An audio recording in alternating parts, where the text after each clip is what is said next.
winterizing our Roadtrek for the first time, and we don't know what we're doing because it's not in the manual. The diagram to show you where the hot water heater tank shutoff is before you pump the antifreeze into it. So what I found was here is a shutoff valve. Here is a shutoff valve. Both of them are going into the hot water tank, which is right here. This valve here appears to be for the city water to shut the whole line off at the whole system. So this is what I'm thinking. I shut this one off, goes into the bottom of the hot water heater. I shut this one off, that goes into the bottom of the hot water heater. This is where I run into a problem. So those lines shut off the hot water heater. This is the pump for where the line comes in from the bottom, where I just showed you where the line was from the main city, comes up into the water pump.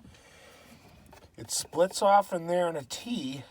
One line goes up to here for cold water to the sink. One goes back here to the shower.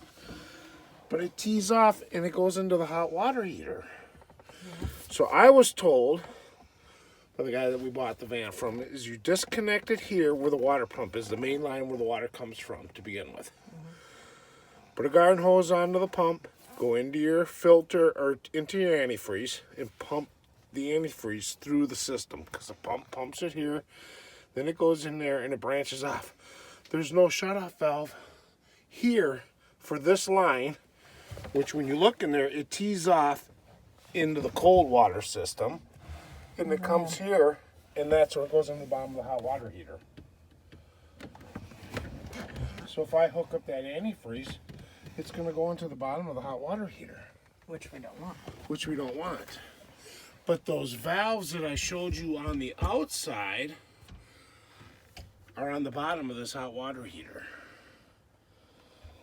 So I'm confused. I can shut them off out there, which I understand because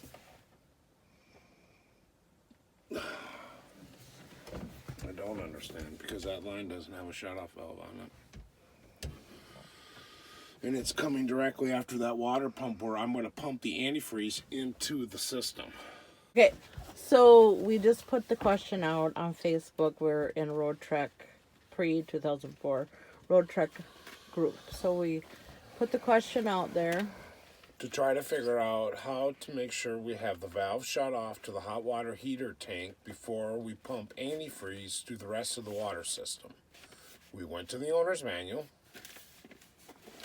The owner's manual told us that for us to do this system, we have to buy a bypass kit to avoid pumping the antifreeze into the hot water tank. Where did you get that? I have no clue. I have not been able to find it. I've Googled it. Nothing comes up. But that's what the owner's manual says. There's some bypass kit, which I would imagine is it what you hook up into the pump, and that's it. And then it says to pour antifreeze, like you said, down into the gray tanks, into the remainder of the tanks. Even the freshwater tank we fill with antifreeze. So we only have a gallon of antifreeze. The guy on the thing says it takes 2.5 gallons just to do the one system, which I guess. So when you're doing all this stuff, is this for an RV that's going to sit in one spot all winter? Like we're not. We're doing this just to avoid a freeze, which I don't believe one night.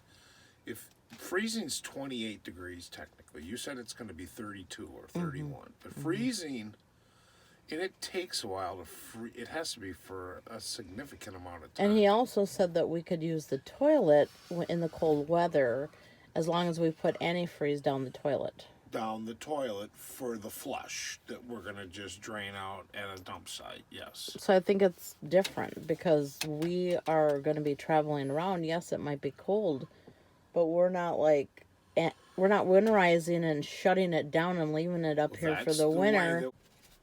Well, we'll see what our Facebook group people say. Yep, they'll come up with an answer. Let's just do it, not use it other than the toilet. Okay. Until we get to Florida, where we know it's never going to freeze. We'll just carry our water like we do, and not use our stuff. Just make sure the all the water's out of the RV. But that's just because we're going to be in Minnesota until November 1st or 2nd. Yes, it's going to get dipped down to freezing before that. But we're going to keep this warm in here. Yes, we're going to be living in here. We're going to be living in here. So this is going to be never at a freezing point. Exactly. So it shouldn't be an issue. So I don't think it should be an issue. Nope. So But the main thing is to get all the water out of here. You got to turn the pump on to use it, right? Yeah, I'm assuming when he showed us that everything worked, when you turn the pump on right there, you turn water right there, the faucet on, right there.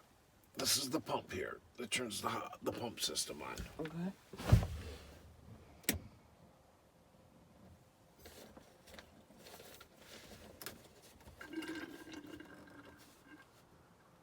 Okay, there is water in there.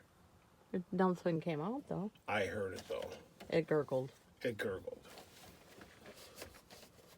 Why doesn't the pump come on? Because there's no water.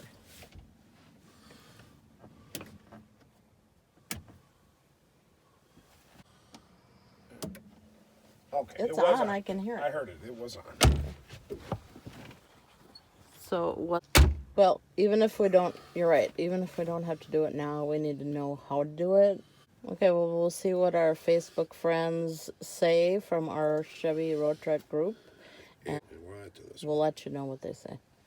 Thank you for watching. Okay, we're back after a few answered questions on Facebook, and it's saying that most people are saying it doesn't have one, or it's saying that this valve coming from where the cold water from the city you hook up into your system, once you shut this off.